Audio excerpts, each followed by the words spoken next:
Let them kill us all and we'll stand and watch. Well, brother, that ain't for me. I'll be running and a jumping and a skipping and a bopping when they blow me to smithereens. Hello lovelies, and a special hello to my LGBTQ plus, or is it quilt bag now? Whatever the alphabet soup is. Anyway, hi to all of you, and I hope you're having a great time around Pride. Pride. It's a bit of a weird emotion, Pride. I can understand having pride in something that you have done, something that you have accomplished, something you have made. That I can understand. Pride for your immutable characteristics, your race, or your gender, or your sexuality, or your nationality. That's something I just simply do not grok at all. It makes no sense to me. It's an outside context problem. But equally, the inverse of pride being shame, I don't see why anyone should be shamed for any of those immutable characteristics. It makes no sense. It's not something that you have any control over. It's not something you should be made to feel ashamed of. So the whole pride shame thing just never made any sense to me at all in any of these sort of incidents. Now, pride is really just weirdly named, I guess, because it's more about being able to be free, being able to marry who you want, you know, being treated equally in spite of these immutable characteristics. It's just characterizing it as pride feels weird, because between pride and shame there is just which frankly is what we should be aiming for when it comes to race, gender, sexuality, all of these things. Everyone should just be going, you know, why does it matter? Why should I care?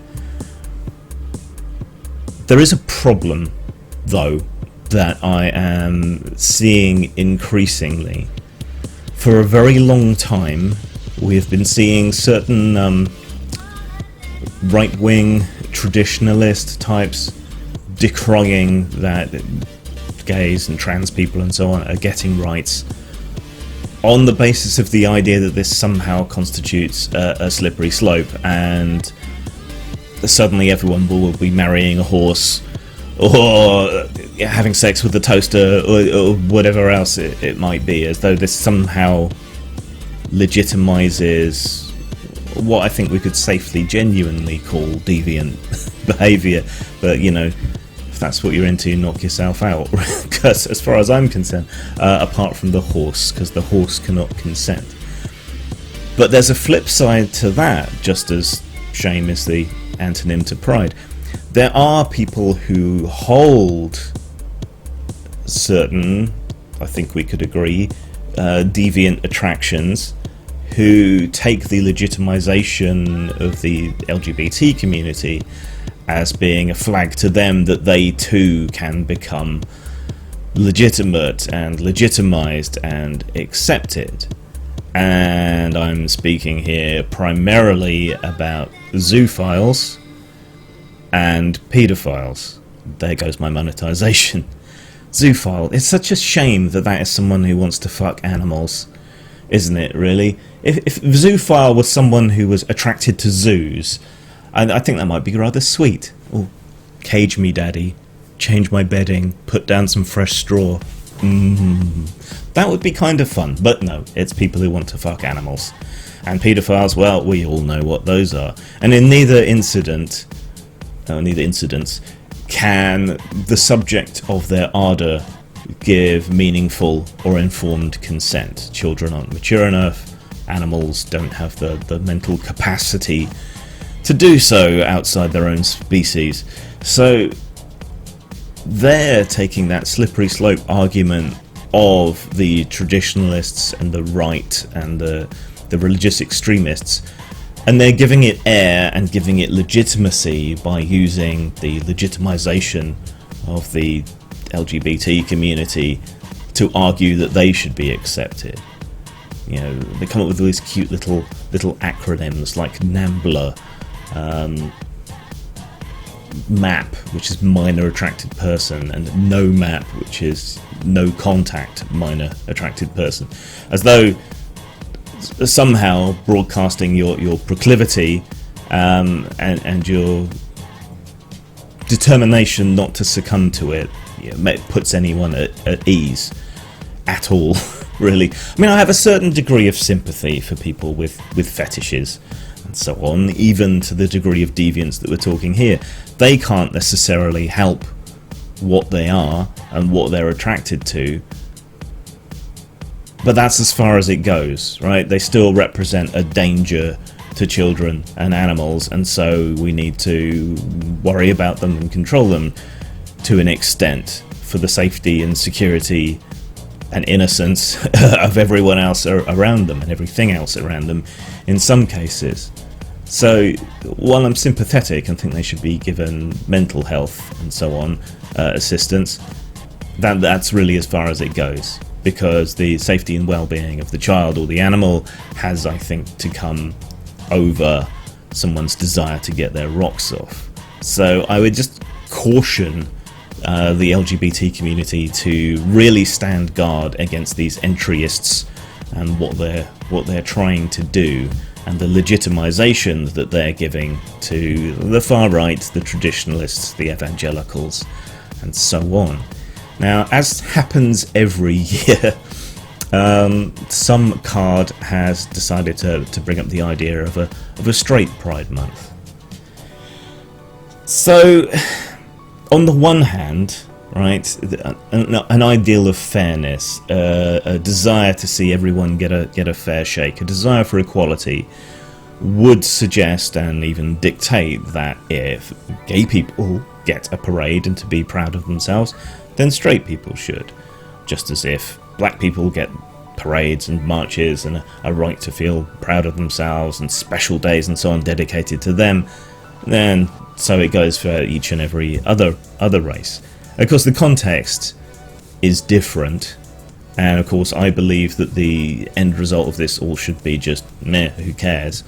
I think that is the end goal. If you want to end racism and sexism, all the rest is just people not caring rather than being either shamed or prideful of it. But still, the main problem with the idea of white pride is the kind of people that want white pride. The main problem with the people who want straight pride is the kind of people who want straight pride. The kind of people who think pornography is a woman in all-encompassing traditional dress and a flower crown walking through a cornfield. It's those kinds of people, breed with people who are like you. Lots. That seems to be the extent of their idea. I would love to see a more general sexual pride march, or a heterosexual pride march, or something combining the old pagan fertility festivals with modernity, such as sex workers and strippers. I'd love to see a stripper float go by on a parade and a giant inflatable penis soaring overhead. That would be fantastic. And there are people talk about oppression and that as being a justification, but there is oppression of expressions of heterosexuality as well, and there are things that we have overcome. We no longer stone people for adultery. People who are kinky, some of whom are trying to get into the LGBT alphabet as well, some of those have legitimate grievances. I think people who've been arrested and locked up for entirely consensual behaviour, or pictures of themselves performing sex acts and things that the law frowns upon, even though they don't hurt anyone. So there's some legitimacy there, and we are facing an extremely censorious and sex-hostile environment, especially here in the UK, with the adult verification thing coming in and various forms of pornography being banned.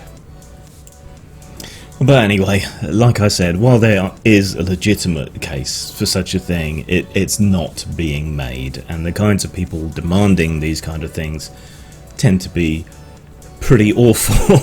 But yeah, that's kind of true of the most vocal activists in any movement, even the more legitimate Pride and Black Pride, activists generally quite often tend to be pretty awful, at least the loud ones. But yeah, I guess stripper floats and penis balloons will have to reside in my imagination at least for a while longer. But happy Pride.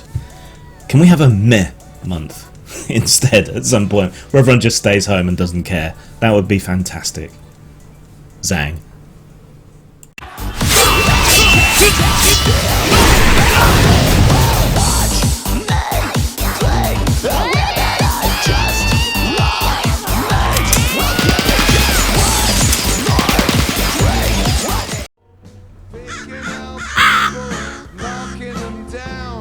Resisting arrest as they're kicked on the ground, searching their houses, calling them queer. I don't believe that sort of thing happens here.